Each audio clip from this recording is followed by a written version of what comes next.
Organic form is very strange form in that it's not simplified in a way that the human brain can easily understand it.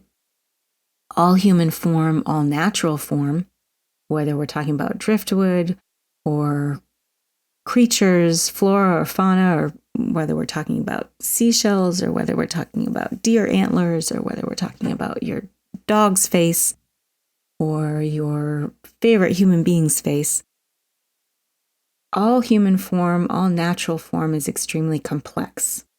And it's just as complex as our brains, and therefore it's very hard for our brains to understand. Our brains can understand a cylinder, and our brains can understand a sphere, but our brains have a very hard time understanding the very complex shape that is made by the bony pelvis surrounded by the muscles and tissue that create a very, very strange shape all around it. And we can't name that shape. And so drawing is a way of communicating the nameless. And that's one thing that's so powerful about drawing and about painting, is that we are communicating ideas that are visual ideas instead of verbal ideas.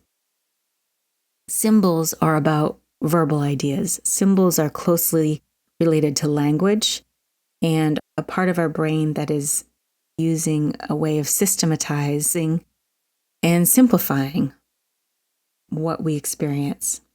Whereas drawing is a more complex dance.